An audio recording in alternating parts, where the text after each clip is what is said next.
Video की शुरुआत होती है और हम देखते हैं अपने मेन कैरेक्टर को, जो कि हॉस्पिटल में लेटा हुआ रहता है और उसके बगल में एक फूल रहता है जिसका एक पत्ता के उसके मुंह पर गिरता है और गिरते ही वो तुरंत से एकदम जाग जाता है और बैठ जाता है। बैठ के काफ़ी ज़ोर ज़ोर से वो सांस लेने लगता है और फिर वो बोलता है, मैं ये कहाँ पे आ गया हूँ। उसके बाद वो अपनी सिचुएशन को थोड़ा समझता है और फिर उसे पता चलता है कि वह सच में फिर से एक बार रिबॉर्न हो चुका है, यानी कि अपने पास्ट में आ चुका है। लेकिन वो तभी बोलता है, नहीं मेरा। उसके बाद वह जैसे ही अपना नीचे का कंबल हटाता है, वो देखता है उसके 2 लेग पीस गायब होते हैं। यह देखकर वो काफ़ी ज़्यादा दुख और काफ़ी ज़्यादा शौक में चला जाता है। फिर वो ढूंढने लगता है और चेक करता है कि अभी आखिर क्या टाइम हो रहा है। तभी कोई लड़की पीछे से उसे आवाज़ देती है भैया की। लेकिन वह वहाँ पे मुड़ के देखता है तो उसे अपनी बहन दिखती है, जो कि उसे देखकर बहुत ज़्यादा खुश हो जाती है। खुशी के मारे उसके आंखों से आंसू आने लगते हैं। वह बोलते हैं कि आखिरकार तुम जगे गए, और दौड़ के जाकर अपने भाई को गले लगा लेती है और बोलती है कि ये बहुत अच्छी बात है कि तुम आखिरकार जग गए हो। फिर वह बोलती है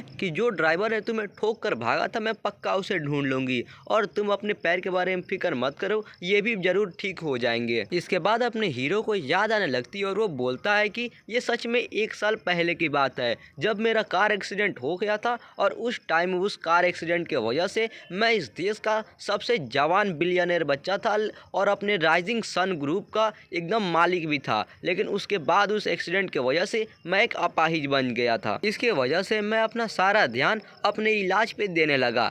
तभी उसके बाद वहाँ पे कोई आता है और उसका नाम लेता है सेंग किंग। तो यार यहाँ पे हमको अपने हीरो का नाम पता चल चुका है, इसके बाद से मैं इसको सेंग बुलाऊंगा। और यार ये जो बोल रहा होता है इसका नाम होता है टियांकाई। फिर वह टियांकाई बोलता है कि भाई यार तुम टेंशन मत लो, मैं तुम्हारे लिए कुछ बहुत अच्छा खाने के लिए लाया हूँ। सेंग उसको गुस्से में देखता है और देखते हुए सोचता है कि मैं इसे अपने भाई की तरह मानता था और इसे बहुत ज़्यादा विश्वास करता था, लेकिन इस एक्सीडेंट का मौके का फ़ायदा उठाकर इसने मेरा जो कंपनी है, यानी कि जो इसका सन इंटरनेशनल ग्रुप है, उसको इससे छीन लिया और इसकी बहन को भी धमकाया कि अगर तुम मुझसे शादी नहीं करोगी तो मैं तुम्हारे भाई का इलाज भी नहीं करवाऊंगा। इसके वजह से उसने इसकी बहन से भी शादी कर लिया। इसके बाद हमें पास्ट एक सीन दिखाया जाता है जहाँ पे टियांकाई सेंग की बहन को धमका रहा होता है और सेंग उसके सामने ही बैठा हुआ रहता है और काफी गुस्से में चिल्लाकर बोलता है, टियांकाई उसे जाने दो। यह सुनकर वह टियांकाई उसको बोलता है कि भौंक क्यों रहे हो, मैं कुत्तों की भौंक को नहीं समझता। और उसके बाद वह उसके सामने उसकी बहन को किस करने लगता है,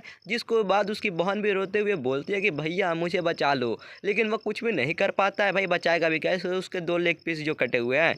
तो उसके बाद वह रोता हुआ नीचे गिर जाता है और सोचता है कि उस टाइम पे इसने मुझसे सब कुछ छीन लिया। लेकिन फिर बाद में एक गेम आया जिसका नाम था डिवाइन पाथ, और यह गेम सभी देशों के साथ मिलकर पूरे दुनिया में एक साथ लॉन्च हुआ था। और ये बहुत ज़्यादा एक फेमस गेम था क्योंकि इसके अंदर की जो पैसे थी उसको हम लोग असली पैसे के अंदर भी एक्सचेंज कर सकते थे। इसके वजह से ये पूरी दुनिया में बहुत जल्दी फेमस हो गया। लेकिन इसका एक पार्ट था जो कि सबसे ज़्यादा इसमें इम्पोर्टेंट था, वह ये था कि इस गेम के अंदर तुम्हें जो भी पावर मिलते हैं उसको तुम असलियत में भी लेकर आ सकते हो। ये गेम मेरा बेस्ट चांस होना चाहिए था अपने ज़िंदगी को बदलने के लिए, लेकिन उस टाइम पे मेरे पास एक भी पैसा नहीं था, जिसके वजह से मैं गेम के शुरुआत में ज़्यादा अच्छी चीज़ों को नहीं ले पाया और मेरा उस टाइम पे कुछ नहीं हो पाया। मैं हमेशा के लिए एक उसके अंदर एक मीडियोक्रिटी ही बनकर रह गया। अब मेरे पास कुछ भी नहीं बचा था जिससे मैं उस टियांकाई के साथ लड़ सकता था। लेकिन उस कुत्ते ने जो पैसा एक बार मेरा हुआ करता था उसको गेम के अंदर पागल की तरह उड़ाए, बहुत सारे पैसे लगाए और उस गेम के अंदर उसने बहुत सारे अच्छे चीज़ों को खरीद लिया। इसकी वजह से वह इतना ऊंचा बन चुका था कि उसे अब कोई भी टक्कर नहीं दे सकता था। लेकिन वह सब मेरा होना चाहिए था, वह सब मेरा था। इसके बाद हमको टियांकाई को दिखाया जाता है जो कि अपने हीरो से बोल रहा होता है कि क्या तुमने मुझे उतनी दूर से यहाँ तक इसलिए बुलाया है ताकि तुम अब मुझे अपना ये कुत्ते जैसा घर को दिखा सको, और तुम्हें ऐसा तो सच में नहीं न लगता कि तुम मुझे ये बम से भरा हुआ घर में बुलाकर मार सकते हो। और हम पीछे देखते हैं कि उस कमरे के अंदर चारों तरफ बहुत सारे बम लगे हुए रहते हैं। सेंग बोलता है, चलो ठीक है तो एक बार कोशिश करके देखते हैं कमीने, मैं और तुम दोनों एक साथ मरेंगे। जिसके बाद वो बम का स्विच दबा देता है। उसके स्विच के दबाते ही वहाँ पे एक बहुत बड़ा धमाका होता है। धमाका होने के बाद हमको फिर से सेंग को दिखाया जाता है जिसका आधा बॉडी गायब रहता है, बस उसका आधा बॉडी बचा हुआ रहता है और उसके बस अब एक बॉडी के अंदर आखिरी सांस ही बची हुई रहती है। तभी टियांकाई की आवाज़ आती है कि यार तुम फालतू में ऐसी मेहनत क्यों कर रहे हो। उसे जिंदा देखकर सेंग की एकदम होशो आवाज़ उड़ जाती है। वह सोचता है कि कि यार ये अभी तक कमीना जिंदा है। लेकिन तभी फिर से टियांकाई बोलता है कि मुझे डिवाइन पाथ गेम के अंदर से जो पावर मिली है वो इतनी ज़्यादा है कि ये सारे बम मेरा एक बाल भी बाका नहीं कर सकते हैं। फिर टियांकाई उसके थोड़े पास जाता है और जाके बोलता है कि इससे पहले तुम सच में मर जा, उससे पहले मैं तुम्हें एक चीज़ बताना चाहता हूँ कि ये तुम्हारे जो पैर हैं और तुम्हारे जो माँ बाप मरे थे वो सारा मेरा ही करा हुआ था, मैंने वो सारे चीज़ों को किया था। और मज़े की बात जानते हो क्या है? तो तुम्हारा ये सेंग फैमिली है, इसका जो लास्ट ब्लड लाइन होने वाला है, मतलब तुम्हारा जो लास्ट वारिस होगा उसके ऊपर मेरा सरनेम होगा। और यह बोलकर वो बहुत ही जोर जोर से हंसने लगता है। ये सारी बात सुनने के बाद जो सेंग रहता है बहुत ज़्यादा गुस्सा हो जाता है और मन में ही बोलता है, कमीने, मैं ये बिल्कुल भी नहीं चाहता, मैं बिल्कुल भी हार नहीं मानूंगा। जिसके बाद वो फाइनली वहाँ पे मर जाता है। जिसके बाद हमको प्रेजेंट का सीन दिखाया जाता है। यहाँ पर जो हमारा हीरो है वो सोच रहा रहता है कि अभी तो मुझे नहीं पता कि मैं फिर से रिबॉर्न यानी कि मैं फिर से यहाँ पे जिंदा कैसे हो चुका हूँ, लेकिन ये जिंदगी में आने वाला सिर्फ एक ही ऐसा मौका है। उसकी बहन बहुत ज़्यादा रो रही होती है। जिसके बाद वह बोलता है कि अब तुम चुप हो जाओ वरना अब मैं तुम पे हंसना शुरू कर दूंगा। और फिर वह मन में सोचता है कि इस बार मैं अपनी बहन को जरूर बचाऊंगा और अपने माता पिता के इतने मेहनत से कमाए हुए पैसों को भी जरूर से बचाऊंगा। फिर उसकी बहन अपना रोना थोड़ा कम करती है और बोलती है कि ठीक है अब मैं नहीं रोऊंगी। और फिर वह मन में सोचता है कि इसके अलावा मैं वह उस कुत्ते टियांकाई को एकदम पीस पीस के अंदर चीर डालूंगा। लेकिन अभी मैं पहले ही अपाई हो चुका हूँ, तो मैं आखिर अभी के टाइम पे चीज़ों को कैसे बदल सकता हूँ। फिर उसके याद आता है डिवाइन पाथ के बारे में और वह सोचता है कि अरे हाँ, डिवाइन पाथ जो गेम है मैं उसका इस्तेमाल कर सकता हूँ, क्योंकि लोगों को 1 महीने के बाद पता चलेगा कि ये जो डिवाइन पाथ गेम है ये असलियत को भी इफेक्ट कर सकता है। और यह गेम अभी अभी लॉन्च हुआ है तो मैं इसका फ़ायदा उठा सकता हूँ, ये मेरा सबसे बेस्ट चांस होगा। अभी मेरा पैसा फ्रोजन नहीं हुआ यानी कि अभी उसका पैसा बंद नहीं हुआ है, तो यह उसका सबसे ज़्यादा अच्छा चांस होने वाला है। और ये सारी बातें वह थोड़े गुस्से वाला मुंह करके सोच रहा था। उसकी बहन उसको देखकर बोलती है कि तुम ऐसा मुंह क्यों बना रहे हो, क्या तुम्हें दर्द हो रहा है अपने पैर की वजह से? लेकिन सेंग अपनी सोच में ही अभी पड़ा हुआ रहता है और सोचता है कि मुझे तुरंत अभी के अभी एक्शन लेना होगा। फिर उसकी बहन उसको बोलती है कि रुक जा, मैं अभी जाकर डॉक्टर को बुला लाती हूँ। लेकिन वह अपनी बहन को रोक लेता है और बोलता है कि मैं चाहता हूँ कि तुम मेरा एक बहुत ही अर्जेंट काम करो। उसकी बहन थोड़ा सोचती है और पूछती है कि आखिर ऐसा क्या बात है। फिर वह बोलता है कि मेरी मदद करो एक गेमिंग पॉड खरीदने के लिए, डिवाइन पाथ का गेमिंग पॉड। और यार जैसे हम लोग अपना गेम फ़ोन के अंदर खेलते हैं वैसे ही ऐसे जो रियलिटी वाले गेम होते हैं ये मानवा के अंदर कोई गेमिंग पॉड होता है जिसके अंदर ये लोग सो कर खेलते हैं। तो यार ये उसी की बात कर रहा है। उसकी बहन थोड़ी सोच में पड़ जाती है और बोलती है क्या गेमिंग पॉड? तभी वहाँ से टियांकाई आता है और बोलता है कि यार तुम्हें गेमिंग में इतना ज़्यादा इंटरेस्ट कब से होने लगा? तभी उसके बाद उसकी बहन उसकी तरफ देखने लगती है और बोलते कि ब्रदर साहब तुम भी यहाँ पर हो। फिर टियांकाई थोड़ा मुंह बनाकर बोलता है कि अगर तुम्हें गेम खेलने की लत लग जाती है तो हमारे कंपनी का क्या होगा? सेंग अपने मन में ये सोचता है कि ये अभी से ही मेरा टेस्ट ले रहा है। सेंग बोलता है मैं पहले ही एक अपाहिज हूँ, अब मैं गेम खेलने के अलावा और कर भी क्या सकता हूँ। उसकी बहन ये बात सुनकर उसके बारे में थोड़ा फिक्र करने लगती है। लेकिन हम टियांकाई को देखते हैं जो कि अंदर ही अंदर काफ़ी ज़्यादा खुश होता है। टियांकाई बोलता है कि जो डिवाइन पाथ गेम है वो अभी अभी रिलीज़ हुआ है और उसके जो गेमिंग पॉड्स है उसके सिर्फ अभी तक 100 यूनिट्स ही बने हुए हैं। तो मुझे ऐसा डर है कि अगर हम उसे ख़रीदना चाहते हैं तो हमें 300 मिलियन पैसे उसको देने पड़ेंगे। फिर उसके बाद जो अपना सेंग रहता है थोड़ा गुस्से में रहता है लेकिन कंट्रोल करता है उसको और बोलता है कि उससे क्या फ़र्क पड़ता है, मेरा कंपनी का पैसा अभी भी मेरे पास है ना, अगर मुझे इसके लिए 30 बिलियन भी पैसे देने पड़े तो भी मैं दूंगा। उसकी बहन उसे ऐसा देखकर बोलती है कि भाई ऐसा मत कहो। और जो टियांकाई रहता है वह बोलता है कि ठीक है भाई फिक्र मत करो, मैं तुम्हारे लिए खरीद दूंगा। टियांकाई सोचता है बहुत अच्छे, तुम बस ऐसे ही गेम खेलते रहो, मेरे लिए और आसान हो जाएगा तुम्हारी कंपनी को छीनना। और फिर उसके बाद वह बोलता है कि ठीक है भाई तुम अपने गेम के मजे लो, अब मैं चलता हूँ और तुम फिक्र बिल्कुल ही मत करो क्योंकि लिटिल टोंग और मैं मिलकर ये कंपनी को आराम से संभाल लेंगे। और ये यहाँ पर हमको पता चलता है कि जो अपने मेन कैरेक्टर का बहन है उसकी नाम टोंग है। टियांकाई ये सब बोलकर टोंग को छूने ही वाला होता है कि जो सेंग है अपनी बहन को खींच लेता है अपनी तरफ और बोलता है कि मैं चाहता हूं कि टोंग आज मेरे साथ ही रहे, मैं उसके साथ थोड़ा टाइम बिताना चाहता हूं। और वह उसके बाद टियांकाई को थोड़े गुस्से से देखता हुआ सोचता है कि तुम अपने इस गंदे हाथों से मेरी बहन को छूना चाहते हो मेरे मरे हुए शरीर के ऊपर से। सेंग का ऐसा चेहरा देखकर टियांकाई थोड़ा सा पीछे हट जाता है और बोलता है ठीक है ठीक है। उसके बाद वह कमरे से बाहर निकल जाता है और थोड़ी देर के लिए वहीं पर रुकता है। फिर उसके बाद वह खिड़की से अंदर से उन दोनों भाई बहन को बहुत ही गुस्से से देखने लगता लगता है और बोलता है कि वह बेकार का किलर, इसको वो एक्सीडेंट में एक बार में मार भी नहीं पाया। फिर वह जाने लगता है और जाते जाते बोलता है कि अगली बार मैं टैंकर ट्रक का इस्तेमाल करता हूँ, फिर देखता हूँ कि आखिर तुम कैसे नहीं मरते। इसके बाद हम सेंग को देखते जो कि अपनी बहन से बोलता है कि मेरे सारे पैसे को मेरे गेम के अंदर डाल दो। फिर उसकी बहन थोड़ा सोचने लगती है और बोलती है कि ऐसा क्यों। फिर वह बोलता है कि हाँ, और अपने कंपनी के सारे स्टॉक्स भी बेच डालो। फिर उसके बाद वह बोलती है कि कहीं तुम बीमार उमार तो नहीं ना हो गए हो। सेंग बोलता है कि मैं बीमार नहीं हूँ, बस इस बार मुझे एक बड़ी चाल चलने की जरूरत है। इसके बाद नेक्स्ट सीन में हमको दिखाया जाता है कि सेंग गेमिंग पॉड के अंदर बैठा हुआ रहता है और हमें पता चलता है कि ये गेमिंग पॉड उसने खरीदा है 500 मिलियन में। इसके बाद वह गेम में बैठने के बाद रेडी हो जाता है और बोलता है कि डिवाइन पाथ, मैं आ रहा हूँ। इसके बाद हमें एक एक्टिवेट का सिस्टम दिखाया जाता है, जिसके बाद जो सेंग रहता है उस गेम के अंदर चला जाता है। जैसे ही वो गेम के अंदर लैंडिंग करता है उसे अपने पैर देखने को मिलते हैं, जिससे देखकर वह बहुत ज़्यादा खुश रहता है। वह उसको अपने पैर देखकर खुश रहता है और बोलता है कि मेरा ये जो पैर है यह बिल्कुल असली की तरह ही महसूस हो रहा है। इसके बाद जो गेम का सिस्टम रहता है वह उससे बोलता है कि अपना नाम लिखने के लिए, और वह अपना नाम लिखता है चाओ जीयू वांग। तो यार इसके बाद से इसके अंदर हम गेम के अंदर इसको बोलेंगे चाओ। इसके बाद हमें देखने को मिलता है बहुत बड़े बड़े स्टैचू, जिसके अंदर वॉरियर के, असासिन के, मेज के, विजर्ड के, अलग अलग क्लास के मतलब वहाँ पे स्टैचू बने हुए रहते हैं। और फिर जो गेम का सिस्टम रहता है चाओ से पूछता है कि अब तुम अपना क्लास चूज करो, तुम्हें कौन सा क्लास चाहिए। बिल्कुल मेरे पिछले जिंदगी के तरह ही मुझे यहाँ से कोई भी ना कोई एक क्लास को चूज़ करना पड़ेगा। और यहाँ पे हमें काफ़ी सारे क्लास के ऑप्शन दिखाए जाते हैं, जैसे कि यहाँ पे बहुत सारे रहते हैं। वॉरियर रहता है, असासिन, मेज, आर्चरर, उसके अलावा समनर, प्रीस्ट और रेंजर, ऐसे काफ़ी सारे क्लास उसके पास ऑप्शन रहते हैं। और मैं अपना पिछले वाला क्लास ही चूज़ करूँगा जिसे मैं सबसे अच्छी तरह से पहचानता हूँ। इसके बाद हमें एक क्लास को दिखाया जाता है जो कि अपने हाथ में एक तीर धनुष लेकर पकड़ा हुआ रहता है, और हमें पता चलता है कि उसने जो क्लास चूज़ करी है वह है रेंजर का क्लास। चाओ बहुत ही ज़्यादा खुशी से बोलता है कि सब कुछ मेरे पिछले ज़िंदगी की तरह ही चल रहा है, चलो अब अगली बारी है। वह इतना बोलता है कि उसके पास एक नोटिफिकेशन आती है कि आप हमारे गेमिंग पॉड के एक VIP मेंबर हैं, इसलिए आपको एक स्पेशल रिवार्ड मिलेगा। स्पेशल रिवार्ड में उसे एल्फ ब्लड लाइन मिलता है। इसके बाद हमें एल्फ ब्लड लाइन का इफेक्ट बताया जाता है, जिसमें उसको 10% एक्यूरेसी बढ़ जाती है,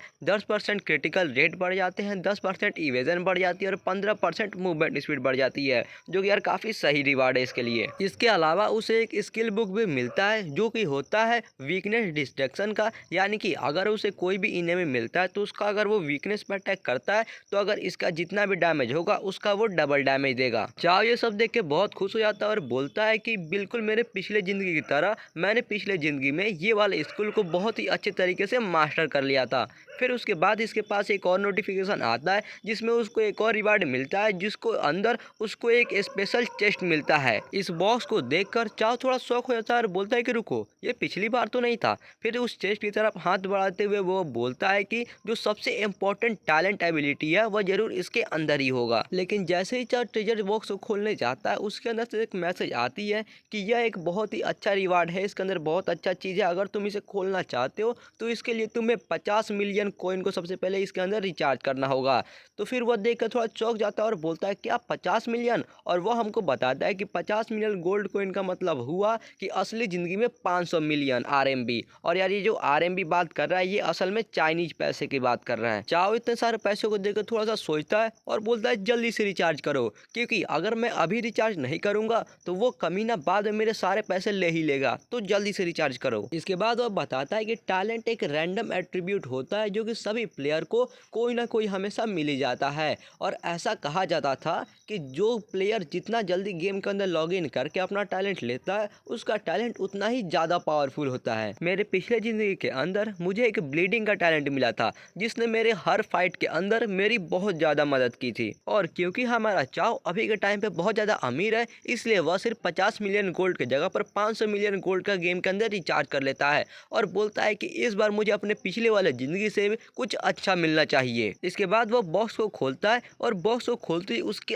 अंदर से बहुत ज़्यादा ही गोल्डन लाइट निकलने लगती है, जिसे देखकर वह चौंक जाता है और बोलता है कि नहीं, ये नहीं हो सकता, क्या तुम मुझे मजाक कर रहे हो। उसके बाद हमको दिखाया जाता है उसको टैलेंट मिलता है जो कि होता है इवॉल्व एवरीथिंग। वह देखकर बहुत ज़्यादा चौंक जाता है और बोलता है कि क्या गेम के अंदर ऐसा भी कोई टैलेंट है। फिर वह देखता है कि जो उसका टैलेंट रहता है वह डिवाइन रैंक का रहता है और वह देखकर काफ़ी ज़्यादा उसको खुश हो जाता है और उसके बाद वह चेक करता है कि आखिर इसके टैलेंट के डिटेल्स क्या हैं। वह डिटेल देखता है तो उसे पता चलता है कि इसके टैलेंट में दो एबिलिटी रहती है। पहली रहती है कि अगर ये किसी भी मॉन्स्टर को मारता है तो उसके अंदर से जो ड्रॉप गिरते हैं उसका जो भी आइटम का रैंक होगा वो ऑटोमेटिक उसका एक लेवल बढ़ जाएगा और 5% चांस रहेगा कि वह 2 लेवल से बढ़ जाए। उसके अलावा उसका जो दूसरा टैलेंट रहता है उस टैलेंट से वह अपने हिसाब से अपने किसी भी कोई भी वेपन को, अपने स्किल को, अपने किसी भी जेम को 2 लेवल से ऑटोमेटिक अपडेट कर सकता है, यानी कि उसका 2 रैंक बढ़ा सकता है। और उसके पास कुछ और भी चांस है जिसकी वजह से उसका 3 रैंक भी बढ़ सकता है। लेकिन ये वाले टैलेंट को वह 24 घंटे में सिर्फ एक बार ही यूज कर सकता है। वह अपने टैलेंट के डिटेल पढ़कर पहले तो शॉक हो जाता है, उसे विश्वास ही नहीं होता, लेकिन फिर धीरे धीरे वो बहुत ज़्यादा खुश होने लगता है और खुशी होकर वह अपना ऊपर हाथ उठा लेता है और बोलता है कि ये टैलेंट तो सच में पूरे गेम को बदल के रख देगा। जब सब लोग मॉन्स्टर मारने के बाद सिर्फ ब्रोंज और सिल्वर का ही आइटम ड्रॉप करेंगे, उनके जगह पर मैं सिल्वर या फिर गोल्ड का आइटम ड्रॉप करूंगा या फिर उससे कोई अच्छा रैंक का भी ड्रॉप कर सकता हूँ। ये मेरा 500 मिलियन जो पैसा था ये एकदम पैसा वसूल वाला डील था। इसके मदद से मैं सबको अपने पैरों के नीचे कुचल सकता हूँ। चलो मैं ऐसे ही थोड़ा देर के लिए गेम के अंदर चलता हूँ, कुछ मॉन्स्टर को मारकर और अपने स्किल का पावर चेक करता हूँ कि आखिर ये कैसे आइटम्स को ड्रॉप करता है। फिर उसे अपने दूसरे स्किल के बारे में याद आता है और बोलता है कि रुको, मैं ये स्किल को तो सिर्फ 24 घंटा में एक ही बार यूज कर सकता हूँ ना। वह 24 घंटे के कूलडाउन को देखकर थोड़ा डिसअपॉइंट होता है और बोलता है कि चलो कोई बात नहीं, ऐसा लगता है कि मैं फर्स्ट चीज जो इवॉल्व करूँगा ये बहुत ज़्यादा ज़रूरी होने वाला है। ठीक है, अब जब सारी तैयारी हो चुकी है तो चलो अब चलते हैं। फिर उसके बाद वह गेम से वहाँ से निकलने लगता है और उसके बाद उसका जो गेम रहता है, मतलब जो उसका मेन गेम रहता है, उसका इंटरेस्ट ओपन होने लगता है। जिसके बाद वह बोलता है कि अब टाइम है मेरे ज़िंदगी बदलने का, और वो काफ़ी कॉन्फिडेंस में वहाँ से चलने लगता है और फाइनली पोर्टल के अंदर जाता है, जिसके बाद वो मेन गेम के अंदर एंटर हो जाता है। इसके बाद हमको गेम का बिगिनर विलेज दिखाया जाता है जिसके अंदर काफ़ी ज़्यादा भीड़ लगी हुई रहती है।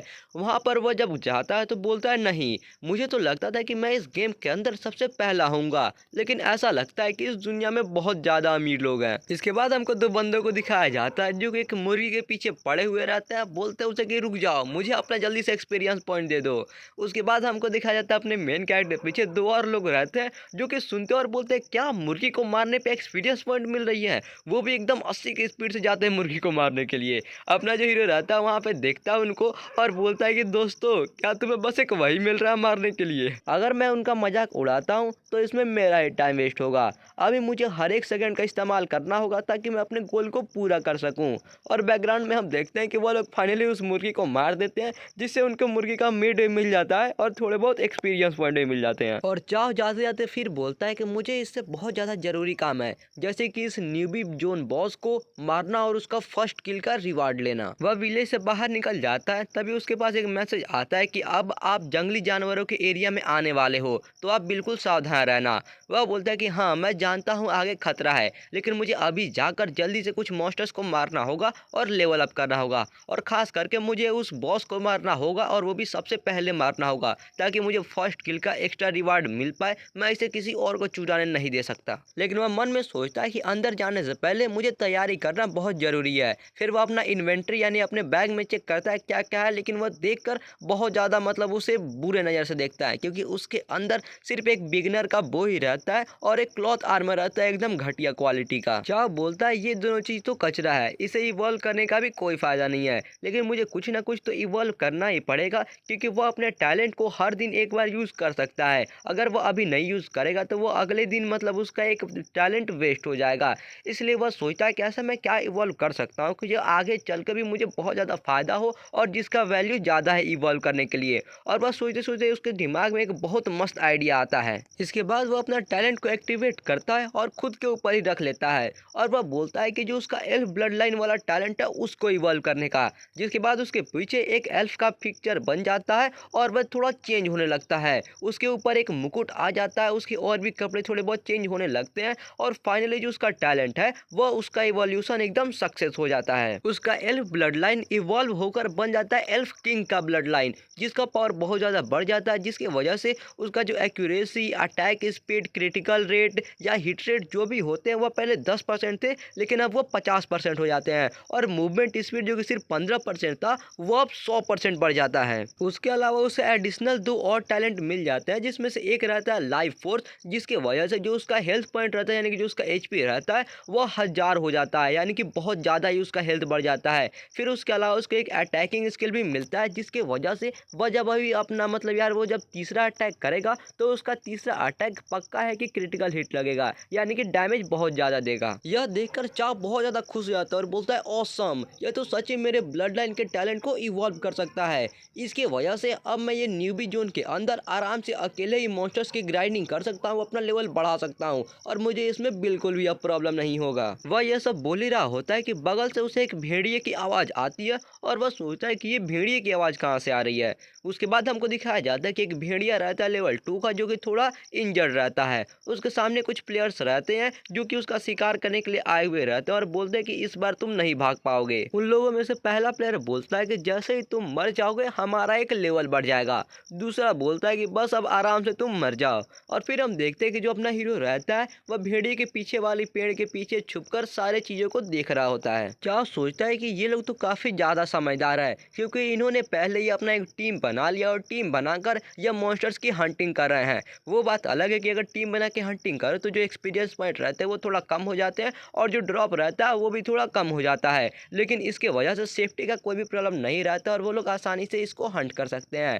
लेकिन बस मुश्किल की बात यह है कि इनको थोड़ा एक्सपीरियंस की कमी है। इसके बाद हम उन प्लेयर्स के टीम के एक लड़की को देखते हैं जो कि पीछे घूमती है और थोड़ा डरते हुए कहती है दोस्तों। और फिर हमारा हीरो अपना लाइन को पूरा करता है, बोलता है क्योंकि जो भेड़िए रहते हैं वो हमेशा झुंड में ही रहते हैं। और फिर वह लड़की पूरी बात बोलती है कि दोस्तों हम लोग घिर चुके हैं। इसके बाद हम देखते हैं कि उनको चारों तरफ से बहुत सारे भेड़िया घेर लेते हैं और घेरने के बाद उनके ऊपर हमला कर देते हैं। हमला करते ही वो सभी लोग रोने लगते हैं, चिल्लाने लगते हैं कोई बचाओ कोई बचाओ। एक तो बोलता है कि भले इस गेम के अंदर हम असली में नहीं मरेंगे, लेकिन यार ये जो दर्द हो रहा है ये एकदम असली की तरह है। और वो भी रो रहा होता है, जो लड़की रहती है वो भी रो रही होती है। वह बोलते हैं कि भाई यार कोई तो बचा लो, लेकिन उसका जो भाई रहता है वो खुद रो रहा होता है, क्योंकि उसको खुद को ही चारों तरफ से भेड़िया घेर कर मार रहे होते हैं। और बोलता है कि चलो ठीक है अब हम सब लोग मिलते हैं फिर से रिस्पॉन पॉइंट पर। लेकिन चाव काफ़ी ज़्यादा समझदार होता है, वह पीछे से ही इस मौके का फ़ायदा उठाता है और बहुत ही स्टाइल में अपने तीर धनुष को निकालता है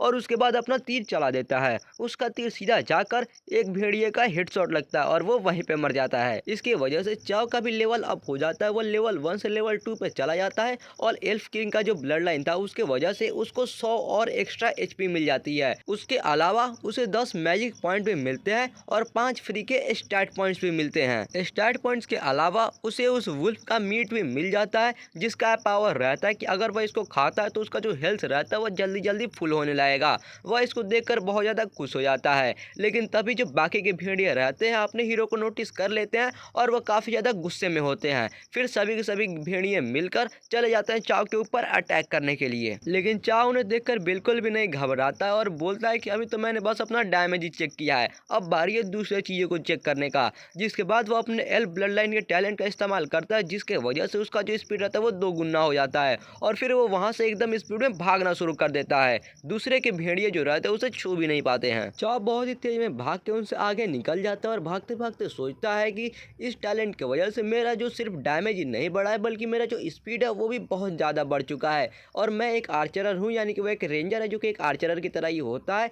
तो वो बोलता है कि इसके लिए स्पीड बहुत ही ज़्यादा ज़रूरी है, जो कि इसका टैलेंट बहुत ज़्यादा काम आता है। इसके वजह से जो इसका ये जो मतलब काम है, यानी कि जो इसका आर्चरर का काम है ये बहुत ज़्यादा आसान हो गया है। और फिर वह पीछे की तरफ घूम के बोलता है भेड़ियों से कि क्या हुआ, मुझे नहीं पकड़ सकते ना, हैं उसके बाद वो पीछे घूम के देखता है लेकिन वहाँ पे कोई भी भेड़िए नहीं रहते, तो वो एकदम से वहाँ पे रुक जाता है और वो देखता है कि सभी भेड़िए वहाँ पे पीछे एक तरफ ही रुके हुए रहते हैं। वह भेड़ियों की तरफ देखकर बोलता है कि क्या हुआ, तुम लोग मुझे पकड़ना क्यों बंद कर दिए। और फिर हम भेड़ियों को देखते हैं जो कि थोड़े डरे हुए रहते हैं। फिर उसके पास नोटिफिकेशन आती है कि तुम भैंसों के एरिया में अब आ चुके हो। और फिर वह बोलता है कि ऐसा लगता है कि मैं कोई एक हाई लेवल के एरिया में आ गया हूँ। और फिर उसके पीछे की तरफ हमें दिखाया जाता है कि बहुत सारे भैंस रहते हैं और वो भैंस देखने में काफ़ी ज़्यादा खतरनाक दिखते हैं। भैंसों को देखकर भेड़िए डर जाते हैं और धुम दबाकर अपने इलाके की तरफ निकल लेते हैं। इसके बाद चाव बोलता है कि अगर मुझे सही से याद है तो मुझे लगता है कि ये जो भैंसों का इलाका है ये लगभग लेवल 5 के मतलब आसपास का होगा, यानी कि यहाँ पे लेवल 5 के मॉन्स्टर्स होंगे।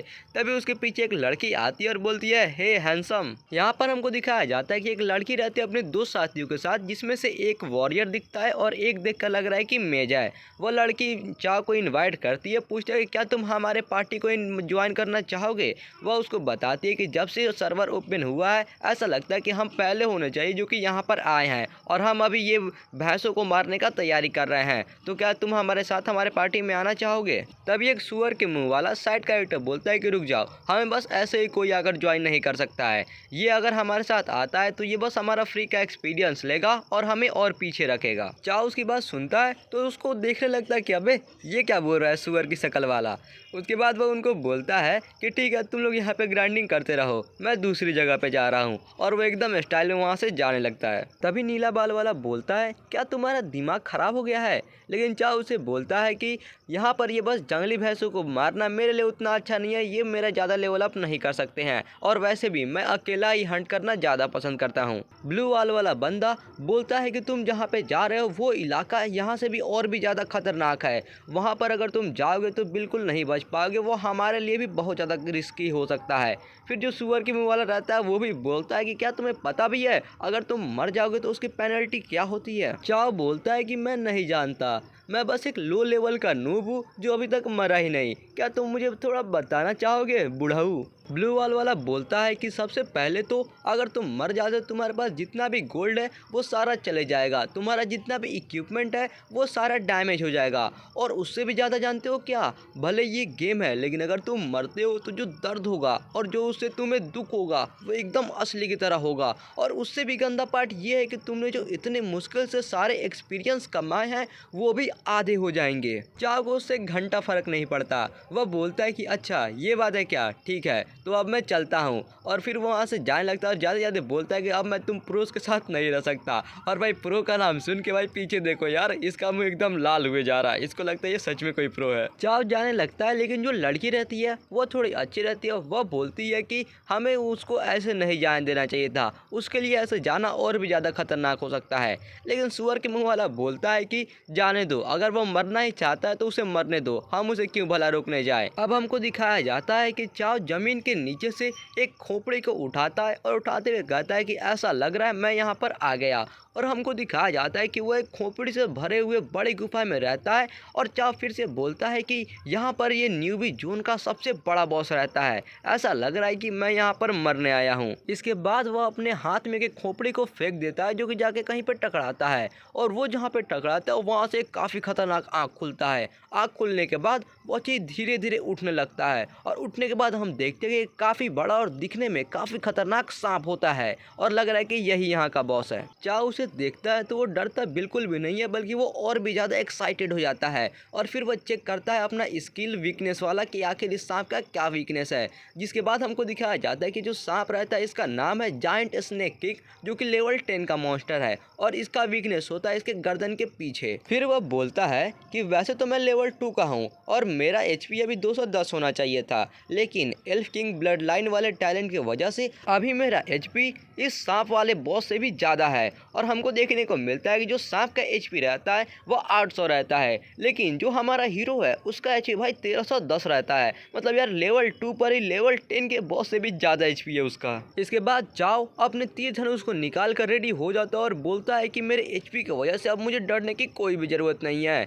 जिसके बाद जो सांप रहता है वो भी हमला करने के लिए रेडी हो जाता है और चाव के ऊपर हमला कर देता है, जो कि यार पिक्चर में तो देखने में काफ़ी ज़्यादा डरावना दिख रहा है, लेकिन यार अपने चाव को उससे घंटा फर्क नहीं पड़ता है। सांप का स्पीड देखकर चाव हंसने लगता है और बोलता है कि है इस स्पीड के साथ अगर तुम मुझे मारना चाहते हो तो भूल जाओ, तुम मुझे इतनी आसानी से नहीं मार सकते। यार आपको पता होगा कि जो अपना चाव है इसका स्पीड बहुत ही ज़्यादा है, क्योंकि इसका जो टैलेंट ब्लड लाइन है वो इसका स्पीड दोगुना बढ़ा देता है।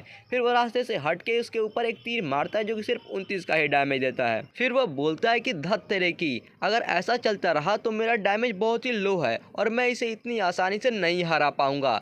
तभी वो सांप फिर से चाव के ऊपर अटैक करता है, लेकिन चाव जल्दी से वहां से बच जाता है और बोलता है कि अगर ये इसका स्पीड ऐसा रहा तो ये भी मुझे जल्दी लेकिन नहीं मार पाएगा। और क्योंकि ये काफी धीमे धीमे घूम रहा है और चल रहा है, इसके वजह से मैं धीरे धीरे करके इसको कभी ना कभी मार ही सकता हूँ। और फिर वह उसके ऊपर अटैक करता है, लेकिन जो सांप रहता है वो भी समझ जाता है और अपने पूंछ से इसके एरो को रोक लेता है। और वह बोलता है कि अरे यार ये तो अब मेरा अटैक को रोकने भी लगा है। लेकिन कोई बात नहीं, एल्फ किंग ब्लड लाइन के वजह से जो मेरा अटैक स्पीड है वो भी काफ़ी ज़्यादा बढ़ चुका है। चलो देखते हैं कि तुम्हारा स्पीड ज़्यादा है या फिर मेरे तीर का स्पीड ज़्यादा है। जिसके बाद वो काफ़ी सारे तीर चलाता है, जिसमें से 2 तीर को तो वो जो सांप रहता है अपने पूंछ से रोक लेता है, लेकिन तीसरा तीर जाकर उसे लग जाता है जिससे उसको 58 का डैमेज होता है। यह देखकर चाव खुश हो जाता है और बोलता है कि हाँ, लग रहा है कि मेरा जो तीर है वो तुम्हारे स्पीड से बस थोड़ा सा ज़्यादा तेज है। और वह खुश हो ही रहा होता है कि उसका खुशी सारा खत्म हो जाता है और उसके पसीने छूटने लगते हैं,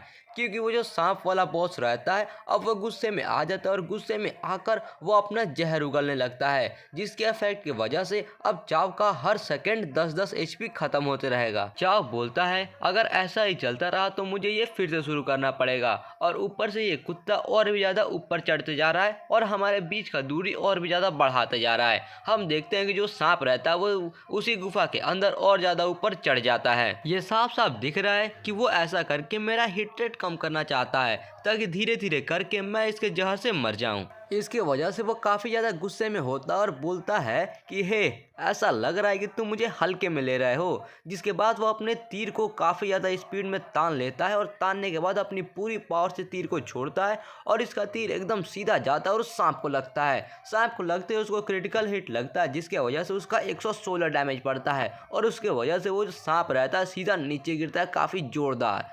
गिरने के बाद हमको पता चलता है कि जो इसका स्किल रहता है एरो ऑफ लाइफ, जो कि इसका कंफर्म रहता है कि जब भी ये अपना तीसरा तीर मारेगा तो एक क्रिटिकल हिट पड़ेगा, ये उसी वाले स्किल की वजह से हुआ है। फिर चाव काफी गुस्से में बोलता है कि ऐसा लग रहा है कि तुम्हें पसीना आ रहा है ना?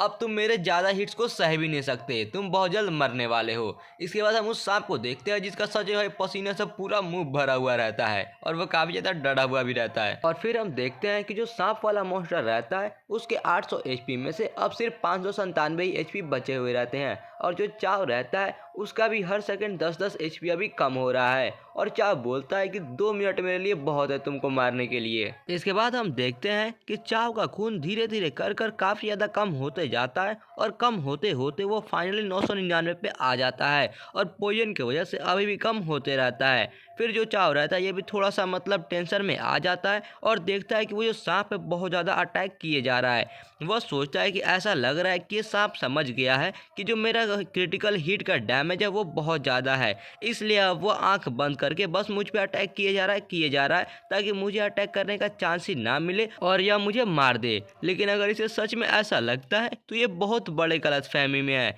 क्योंकि इसका स्पीड मेरा कुछ नहीं बिगाड़ सकता। फिर हम देखते हैं कि चाव काफ़ी स्टाइल में नीचे की तरफ घूम कर एक काफ़ी तेज तीर छोड़ देता है। वह तीर जाकर सीधा उस सांप को लगती है जो कि फिर से क्रिटिकल हिट होता है और इस बार उसका 200 डैमेज देता है और अब सांप का 370 ही HP बचा हुआ है। यह देखकर चाव सोचता है कि इस बार का डैमेज तो काफ़ी ज़्यादा था। क्या इसका मतलब यह है कि अगर मैं उसके पेट पे मारता हूँ तो डैमेज ज़्यादा होगा? भले उसके जो गर्दन के पीछे उसका वीक पॉइंट है वो उसका वीक पॉइंट हो, लेकिन वो काफ़ी मोटी चमड़ी से उसके स्केल से ढके हुए हैं, जिसके वजह से वहाँ पे ज़्यादा डैमेज नहीं हो पा रहा है। ये तो बहुत सही चीज़ है, इसका मतलब कि अब मैं तुम्हें और भी जल्दी मार सकता हूँ। लेकिन तभी चाव थोड़ा देखने लगता है और वह देखता है कि जो सांप रहता है वो हंसने लगता है। और भाई यार सच कह रहा हूँ, ये सांप का हंसी भाई सच में काफ़ी ज़्यादा डरावना दिख रहा है। अब यार सांप हंसने लगता है और हंसने के बाद वह एक अटैक करता है सीधा दीवार के ऊपर। अटैक करने की वजह से वह जो गुफा रहती है वो ढहने लगती है, चारों तरफ की ज़मीन टूटने लगता है। जहाँ पे चाव खड़ा रहता है उसके नीचे के भी ज़मीन टूटने लगते हैं, जिसके वजह से चाव भी थोड़ा घबरा जाता है और वह वहाँ से बच के भागने लगता है और एक अच्छा जगह देखकर वहीं पे वो चला जाता है। और फिर वह बोलता है कि ऐसा लग रहा है कि ये सिर्फ मुझे अटैक करने से रोकना ही नहीं चाहता है, बल्कि ये इस गुफा को भी गिराना चाहता है। और फिर हम देखते हैं कि वहाँ पे कुछ धुआं टाइप का आने लगता है, जिसको चाओ देखकर बोलता है क्या ये अब फिर से पॉइजन है। इसके बाद हमको नोटिफिकेशन आता है और पता चलता है कि जो पॉइजन है अब वो और भी ज़्यादा गहरा हो चुका है। इसके वजह से अब उसका जो 10 HP खत्म हो रहा था, उसके जगह पर अब इसका हर सेकंड 20-20 HP खत्म होने लगेगा। धत तेरे की, इसका जहर तो एक के ऊपर एक और अटैक कर रहा है। अब यहाँ पर मेरा हर सेकंड 20-20 HP खत्म होगा। अगर कोई नॉर्मल बिगिनर रहता तो उसके लिए तो ये डेथ सेंटेंस रहता और वो सीधा ही मर जाता। ये पहले तो गुफा को गिरा रहा है और जमीन के नीचे बहुत बड़े बड़े गड्ढे बना रहा है और मुझे उसके अंदर ट्रैप कर रहा है, और फिर उसके ऊपर से अपना पॉइजन छोड़ रहा है। और ये मेरा फ़ायदा उठा रहा है क्योंकि मैं अभी के टाइम पे बहुत ज़्यादा ऊंचा जंप नहीं कर सकता। अगर मैं इसके ऊपर चढ़ना भी शुरू करूं तो फिर धीरे धीरे चढ़ते चढ़ते अगर मेरे पास अपना दुगुना HP भी रहेगा तो भी मैं पक्का मर जाऊंगा। हा, जैसा कि उम्मीद किया था, आखिर ये बिगिनर एरिया का बॉस है और इसके पास कुछ अपने तरीके ही हैं। जिसके बाद हम देखते हैं कि वो अपने इन्वेंट्री के अंदर से एक मीट निकालता है, उसे खाना शुरू कर देता है और बोलता है कि अब मैं सोच रहा हूँ कि जब मैं तुम्हें मार दूंगा तो तुम्हारे अंदर से आखिर कौन सा आइटम ड्रॉप होगा। इसके बाद हमें पता चलता है कि ये मीट एक भेड़िए का है और इसके वजह से अब इसका जो HP है वह 20-20 हर सेकेंड बढ़ता रहेगा। उसके अलावा जो इसका स्पीड है वो भी 10 सेकेंड बढ़ जाएगा और ऐसा 20 सेकंड के लिए चलने वाला है। फिर चाव बोलता है कि भले ही ये मीट मेरा पॉइजन को ठीक ना करे, लेकिन इसके वजह से मेरा जो खून घट रहा है कम से कम वो बंद हो जाएगा।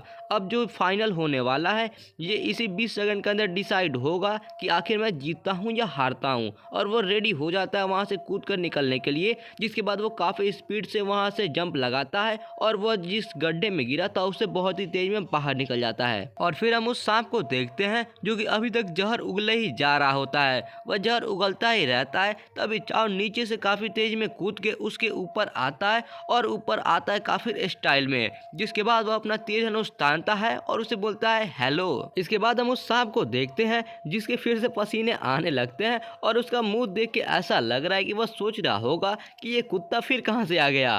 और फिर उसके बाद अपना चाव काफ़ी तेज में तीर छोड़ता है जो कि सीधा जाकर उस सांप के आँख में लगता है, जिसकी वजह से वो सांप काफ़ी जोरदार नीचे गिरता है और गिरते ही फिर वो जल्दी जल्दी वहां से अपना दुम दबा के भागना शुरू कर देता है। चाव बोलता है भागने की कोशिश कर रहे हो, जिसके बाद वह फिर से एक और तीर मारता है और वो तीर जाकर फिर से उसके वीक पॉइंट पे ही लगता है, जिसकी वजह से वो जो सांप का स्केल रहता है वह भी टूट जाता है और वो सांप बहुत ज़्यादा गुस्सा हो जाता है और गुस्से में वो बहुत जोर से पीछे देखता है। लेकिन पीछे देखते वो फिर से डर जाता है क्योंकि जो चाव रहता है अपना एक और तीर लेकर रेडी हो जाता है और रेडी होने के बाद अपना एक बहुत ही ज़्यादा पावरफुल तीर मार देता है और वह तीर एकदम स्पीड में उड़ता हुआ जाता है और जो उसका पिछला वाला तीर होता है उसी के अंदर जाके वो लगता है और पिछले वाले तीर को चीरते हुए वह तीर जाके उस सांप को लगता है, जिसकी वजह से वो सांप को सीधा 200 का क्रिटिकल हिट का डैमेज लगता है और इसके वजह से वो जो सांप रहता है वहीं पे मर जाता है। सांप को मारने के बाद चाव काफी स्टाइल में जमीन पे लैंड करता है और हम देखते हैं कि बैकग्राउंड में सांप मर जाता है और चाव एकदम स्टाइल में खड़ा हुआ रहता है। जिसके बाद उसको नोटिफिकेशन आती है कि सांप मर गया है, जिसकी वजह से तुम्हारे ऊपर जो पॉइजन का इफेक्ट लगा था वो भी अब खत्म हो गया है और वो कॉन्ग्रेचुलेशंस भी करते हैं चाव को। इसके बाद फिर उसके पास सिस्टम का एक नोटिफिकेशन आता है जिसमें उसको कॉन्ग्रेचुलेशंस करता है इस सर्वर का सबसे फर्स्ट किल करने का, यानी कि बॉस को सबसे पहले मारने का, जिसकी वजह से जो काफ़ी अच्छे रिवार्ड मिलेंगे। उसके अलावा जो इसका लीडर बोर्ड रहता है उसके ऊपर भी इसका नाम आएगा और पूरे सर्वर के अंदर 3 बार इसके ये अच्छे काम को रिपीट किया जाएगा, यानी कि अनाउंस किया जाएगा। और फिर वह चाव से पूछता है कि क्या तुम अपना आईडी हाइड करना चाहोगे या फिर नहीं। चाव बोलता है क्या छुपाना चाहोगे? बिल्कुल नहीं, मैं पहले ही बहुत ही देर तक छुप चुका हूँ। और फिर वह चिल्ला के बोलता है नहीं, जिसके बाद वो सिस्टम उसको बोलता है कॉन्ग्रेचुलेशंस, बहुत ही ज़्यादा धन्यवाद किया जाता है प्लेयर चाव जियू वांग को जिन्होंने सबसे पहले बॉस को मारा है और यह इनका जो अचीवमेंट है ये पूरे सर्वर में अनाउंस किया जाएगा। और हम देखते हैं कि अनाउंसमेंट पूरे सर्वर में होती है, जिसकी वजह से सर्वर के अंदर जितने भी लोग रहते हैं सबके पास ये नोटिफिकेशन आता है। वो लोग देखकर बोलने लगते हैं कि यार हमने तो बस अभी अभी खेलना शुरू ही किया है और किसी ने पहले ही बॉस को मार भी दिया। कोई बोलता है कि यार ये तो बहुत ज़्यादा तेज है, दूसरा बोलता है कि तुम धीरे हो, और फिर ये ऐसे ही काफ़ी सारे लोग बात करने लगते हैं। और हम फाइनली देखते हैं इसके बाद पिछले वाले जो नीला बाल वाला और सुअर का मुंह वाला रहते हैं उन सभी को। तो जो नीला बाल वाला रहता है बोलता है कि ये जो भैंस था ये काफ़ी ज़्यादा शक्तिशाली था, ऐसा लग रहा है कि जरूर कोई बॉस ही होगा। और सुअर की मुंह वाला बोलता है हाँ हाँ तुम बिल्कुल सही कह रहे हो, मैं सोच रहा हूँ कि इसको सबसे पहले मारने का रिवार्ड क्या होगा। नीला बाल वाला बोलता है कि जरूर ये कोई एक हाई लेवल का हमें इक्विपमेंट मिलेगा। और वह मन में सोच रहे होते हैं कि हम तो लड़कियों को पटाने में एकदम प्रोफेशनल एकदम माहिर लोग हैं, अब ये जरूर हमारा तारीफ करेगी। लेकिन तभी उनके सामने सिस्टम का एक नोटिफिकेशन आता है जिसे वो देखकर थोड़ा चौंक जाते हैं। और वह सिस्टम के नोटिफिकेशन के अंदर देखते हैं कि जो प्लेयर चाओ जियू वांग है उसने सक्सेसफुली जो जायंट स्नेक किंग है उसको मार दिया है, जिसकी वजह से उसको 1000 रेपुटेशन पॉइंट मिलता है और साथ ही साथ एक सिल्वर चेस्ट बॉक्स में मिलता है। और यह नोटिफिकेशन देखकर वो लोग जोकर बन जाते हैं और चिल्लाकर बोलते हैं कि आखिर हमसे कोई स्ट्रॉन्ग कैसे हो सकता है, आखिर ये प्लेयर चाओ जियू वांग है कौन। और फिर इसके बाद हम चाओ को देखते हैं जिसके पास नोटिफिकेशन आती है जो कॉन्ग्रेचुलेशंस करता है इसको बॉस को मारने के लिए, और इसके वजह से इसको काफ़ी ज़्यादा एक्सपीरियंस पॉइंट मिलते हैं और उसका लेवल 2 से सीधा 7 हो जाता है, जो देखकर चाओ काफ़ी ज़्यादा खुश हो जाता है और बोलता है कि सही बात है, अगर ज़्यादा खतरा लो तो ज़्यादा रिवार्ड्स भी मिलते हैं, यह खतरा लेना एकदम सही था। फिर सिस्टम का नोटिफिकेशन आता है कि लेवल अप की वजह से तुम्हारे पास अब 30 स्टार्ट पॉइंट है जिसको तुम कहीं पे भी यूज़ कर सकते हो। और वह बोलता है कि सारे स्टार्ट पॉइंट को एजिलिटी के अंदर यानी कि उसके स्पीड के अंदर डाल देने के लिए। और इसके बाद हमको दिखाया जाता है उसका स्टेटस विंडो। तो यार अगर आप देखना चाहो तो वीडियो को अभी यहाँ पर पॉज करके पूरा आराम से देख सकते हो। फिर चाओ बोलता है कि असासिन्स और रेंजर्स के लिए जो एजिलिटी रहता है यानी कि जो उसका स्पीड रहता है वो सबसे ज़्यादा इंपॉर्टेंट रहता है, क्योंकि सिर्फ एजिलिटी बढ़ाने की वजह से इसका जो अटैक पावर है वो भी बढ़ जाएगा, उसके अलावा जो इसका बचने का स्पीड है वो भी बढ़ जाएगा और तो और मूवमेंट स्पीड रहेगा वो भी काफ़ी ज़्यादा बढ़ जाएगा। और इसके वजह से एजिलिटी बहुत ही ज़्यादा ज़रूरी है। और अभी के टाइम पे जो मेरा खून है वो एक वॉरियर से भी ज़्यादा है, तुम मुझे एक लगभग टैंक भी कह सकते हो। हाँ, अभी का टाइम का जो मेरा स्टार्ट है वो सच में एकदम परफेक्ट है। चलो अब मैंने अपने सारे एट्रीब्यूट्स तो सही जगह पर लगा दिए, अब टाइम है चेक करने का इस सांप को मारने के बाद मुझे क्या क्या बढ़िया बढ़िया चीज़ें मिलने वाली है। जिसके बाद हम पीछे बैकग्राउंड में देखते हैं काफ़ी सारे लूट रहती है, जिसको वह आकर देखता है तो कुछ बहुत ज़्यादा चमकने लगता है जिसके अंदर से एकदम गोल्डन कलर की लाइट आने लगती है। और फिर हमको बताया जाता है कि इसको ड्रॉप में 10 सिल्वर कॉइन मिले थे, जो कि इसके एबिलिटी की वजह से अब एक लेवल अपग्रेड हो गए हैं और 10 सिल्वर कॉइन से वो 10 गोल्ड कॉइन बन गए हैं। चाओ गोल्ड कॉइन का वैल्यू बताता है, जहाँ पे हमें पता चलता है कि जो ये गोल्ड कॉइन है बहुत ही ज़्यादा महंगा होता है, क्योंकि ये अभी के टाइम पे बिगनर जोन के अंदर, और वो भी जब गेम अभी अभी शुरू हुआ है, ऐसा लग रहा है कि जैसे ये कोई टाइकून है, मतलब जैसे कोई पैसा उड़ाने वाला हो। फिर हम बैकग्राउंड में देखते हैं कि एक लड़की एक आदमी से पूछती है कि तुम्हें क्या मिला है, वह बोलता है सिर्फ एक कॉपर कॉइन ही मिला है। और वहाँ पे एक मोटा रो रहा होता है, बोलता है कि मैंने इतने सारे मॉन्स्टर्स को हंट किया है और अभी तक एक सिल्वर कॉइन इतना भी कोई चीज़ ड्रॉप नहीं हुआ है और अब मैं गेम खेलना नहीं चाहता। जिसके बाद वह रोने लगता है। और सिर्फ गोल्ड कॉइन ही नहीं बल्कि इसके बाद चाओ के हाथ में कुछ और गोल्डन लाइट का चमकने लगता है। वह इसे देखकर बोलता है कि ये क्यों चमक रहा है, क्या इसने सेकंड एवोल्यूशन को ट्रिगर कर दिया है, मतलब इसका आइटम भाई 2 रैंक से बढ़ जाएगा अब। और उसके वजह से ये बहुत ज़्यादा एक्साइटेड हो जाता है और बोलता है कि चलो अब देखते हैं कि अब हमें कौन सा बढ़िया चीज़ मिलने वाला है। और हम देखते हैं कि ये जो आइटम होता है ये क्रिस्टल कॉइन रहता है और हमें इसके बारे में पता चलता है कि ये एक बहुत ही रेयर कॉइन है जो कि अब लगभग एक्सटिंक्ट हो चुका है, मतलब ये अब कहीं पे भी नहीं मिलता है। और इस कॉइन के हेल्प से यह किसी भी एनपीसी से यानी कि गेम के अंदर किसी भी कैरेक्टर से कोई भी आइटम को खरीद सकता है, कोई स्पेशल आइटम या फिर ऐसा आइटम जिसे कोई जानता भी नहीं हो, वैसे वैसे आइटम को ये खरीद सकता है। और अगर ये किसी एनपीसी को देता है तो इसका फेवरेबिलिटी भी बढ़ जाएगा। चाओ बहुत ज़्यादा खुश हो जाता है और बोलता है क्रिस्टल कॉइन, इसके बारे में मैंने अपने पिछले ज़िंदगी में सुना तो था लेकिन कभी भी इसे देखा नहीं था, लग रहा है कि ये मेरे फ्यूचर में चल के बहुत ज़्यादा ही काम आने वाला है। इसके बाद वह सारे आइटम्स को अपने बैग के अंदर डाल लेता है और फिर अपना बैग के अंदर और भी आइटम्स को चेक करने लगता है। बैग के अंदर हम देखते हैं इसके पास एक स्नेक स्वॉर्ड रहता है जो कि इसने जो सांप को मारा था उसी से ड्रॉप हुआ था और ये एक सिल्वर रंग का आइटम है, यानी कि यार ये काफ़ी अच्छा पावरफुल आइटम है। लेकिन यार बस इसका एक प्रॉब्लम है, क्योंकि इस स्वॉर्ड को सिर्फ कोई वॉरियर या फिर कोई असासिन ही यूज़ कर सकता है, यानी कि चाओ इसे इस्तेमाल नहीं कर सकता। चाओ उस स्वॉर्ड को देखता है और उतना खुश नहीं रहता। वह बोलता है कि अगर ये कोई धनुष रहता तो मेरे लिए सही रहता, लेकिन ये धनुष नहीं है, इसका मतलब मैं इसे इस्तेमाल नहीं कर सकता।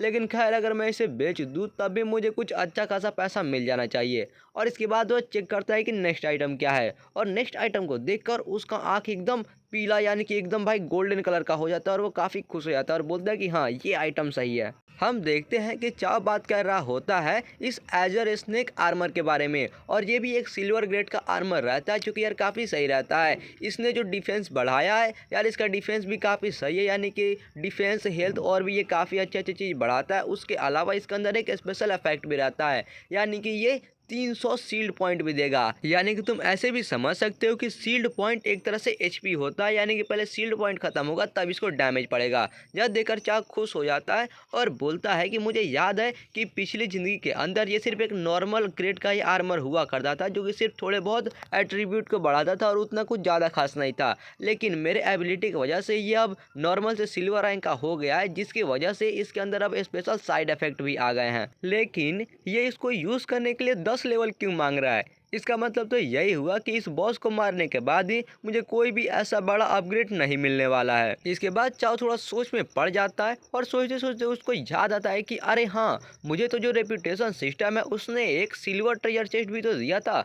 जिसके बाद वो अपने उस सिल्वर ट्रेजर चेस्ट को ओपन करता है और वो काफ़ी मस्त तरीके से ओपन हो भी जाता है, और उसके बाद चाओ प्रेयर कर रहा होता है कि इस बार मुझे कोई घटिया चीज़ मत देना जो कि सिर्फ कोई दूसरे क्लास के ही लोग यूज़ कर सकते हो। हम देखते हैं कि उस ट्रेजर चेस्ट के अंदर से एक स्किल निकलता है जिसका नाम होता है 7 स्टार चेन एरो, और ये एक लेजेंडरी स्किल रहता है, मतलब भाई बहुत सही स्किल रहता है। इसके बाद हमें इस स्किल के बारे में पता चलता है जहाँ पे अगर इसको यूज़ करना हो तो उसके लिए 50 मैजिक पॉइंट की ज़रूरत पड़ेगी, और ये एक बार में 7 तीर को छोड़ेगा जो कि जो भी इनेमी होगा उसका जो हेल्थ रहेगा उस हेल्थ का 1% डैमेज देगा, और वो भी हर एक एरो, यानी कि 7 एरो 7% डैमेज देगा उसके असली हेल्थ का।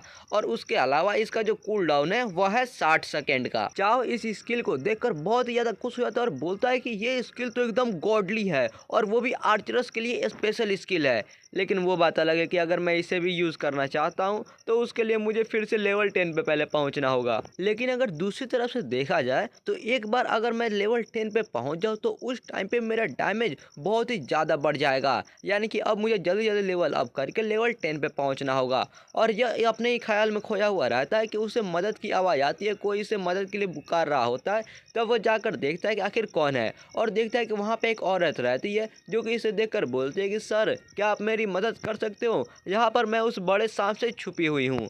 और हमें पता चलता है कि इस औरत का नाम है लेडी गू। चाओ उसको देखकर तुरंत पहचान जाता है और बोलता है कि ये तो लेडी गू है। ऐसा कहा जाता था कि ये जो लेडी गू है ये सभी प्लेयर्स को हिडन क्वेस्ट देती है, और फिर वह उस लड़की को बताता है कि मैं उस सांप को पहले ही मार चुका हूँ तो अब तुम बाहर आ सकती हो। लेडी गू बोलती है लेकिन मेरे पैर में तो चोट लगी है, क्या आप मुझे यहाँ से उठा कर ले जा सकते हो। फिर हम चाओ को देखते हैं जो कि थोड़ा शर्मा रहा होता है। फिर फाइनली वह उसे उठाकर उस गुफा से बाहर लेकर आता है, और लेडी गू बोलती है कि अगर आप यहाँ पर आज नहीं होते तो मैं तो आज यहाँ पे मर ही जाती। अगली बार जब हम मिलेंगे तो मैं ज़रूर आपका बहुत ही अच्छे से ख्याल रखूँगी।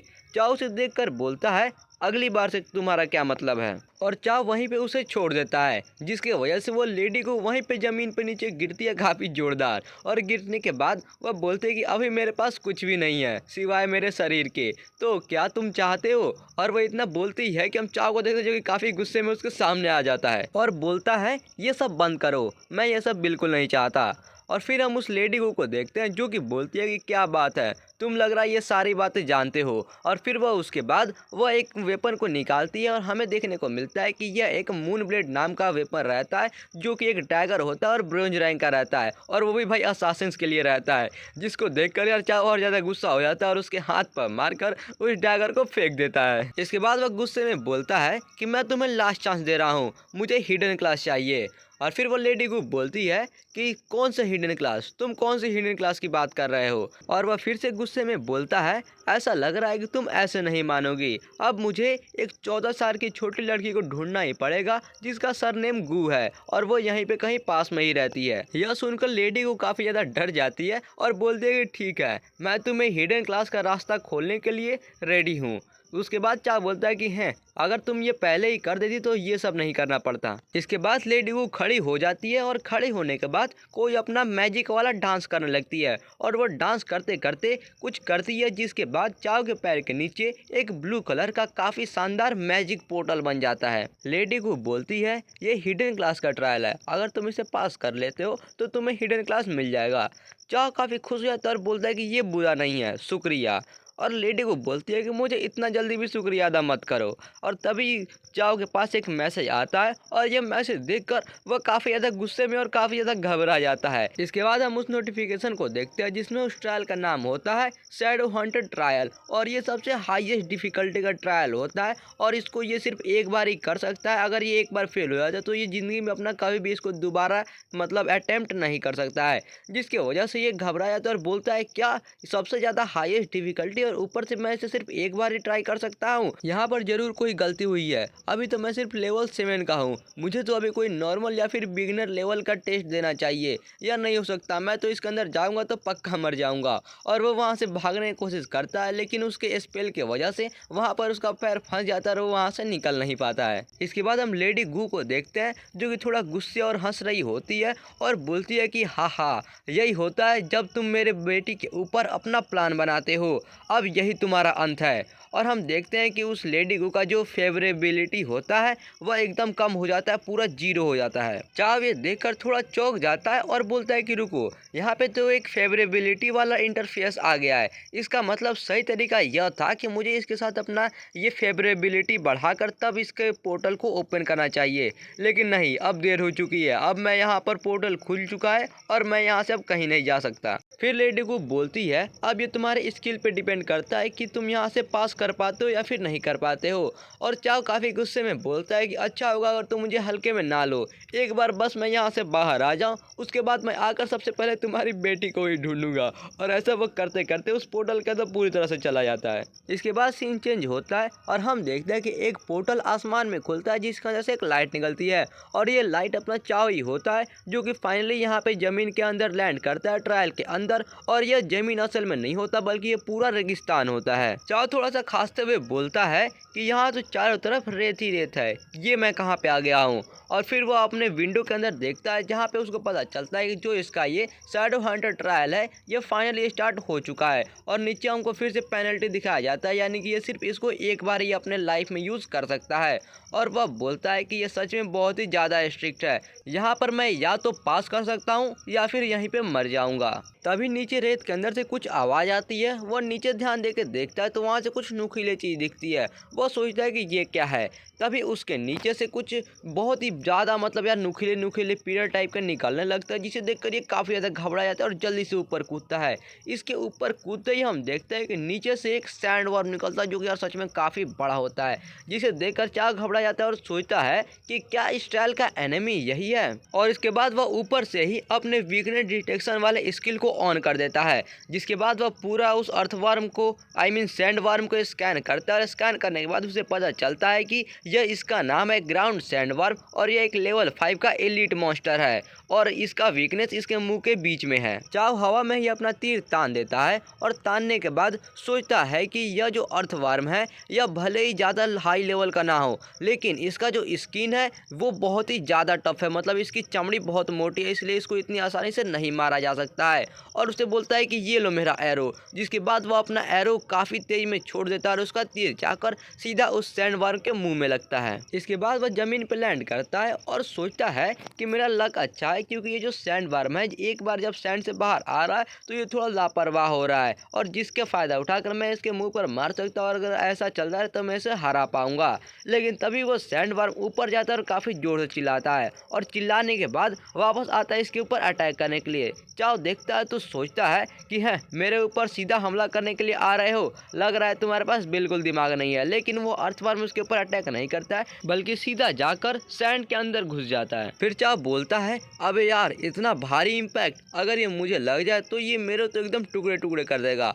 और फिर हम देखते हैं कि वो जो सैंडवर्म रहता है वो काफ़ी ज़मीन के अंदर चला जाता है। ज़मीन के अंदर जाने के बाद चाव रेडी हो जाता है अपना तीर धनुष लेकर और देखता है तो उसको दिखता है कि सैंड में एक तरफ से आवाज़ आ रही है, लेकिन फिर वो दूसरी तरफ देख रहा है, फिर दूसरी तरफ से भी आवाज़ आती है। उसके बाद वो समझ में नहीं पाता आता है और बोलता है कि ये जो सैंडवर्म है ये ज़मीन के बहुत ही ज़्यादा अंदर है, जिसकी वजह से मुझे पता नहीं चल पा रहा है कि आखिर ये किस तरफ है। ऐसा लग रहा है कि ये ज़मीन के अंदर बहुत ही तेज़ है। अगर ऐसा ही चलता रहा तो ये जब बाहर आएगा तो मुझे 1 सेकंड का भी टाइम नहीं मिलेगा कि मैं इससे बच सकूं, और अगर ऐसा ही चलता रहा तो कभी ना कभी मुझे पक्का नहीं हो कि मैं इसे हर बार बच पाऊंगा और ये मुझे हरा ही देगा। तो मुझे कोई ऐसा एरिया ढूंढना पड़ेगा जहाँ पे ये मुझे आसानी से ना पकड़ पाए। मुझे कोई ऐसा पथरीला एरिया ढूंढना पड़ेगा, और फिर वो अगल बगल में देखने लगता है कि आसपास में कोई पथरीला एरिया है कि नहीं। तभी वो बगल में देखता है, वहाँ पर उसे एक टावर टाइप का कुछ दिखता है। वो देखकर काफ़ी ज़्यादा खुश हो जाता है और बोलता है कि ये तो एकदम परफेक्ट है, और फिर दौड़ के उसकी तरफ जाने लगता है।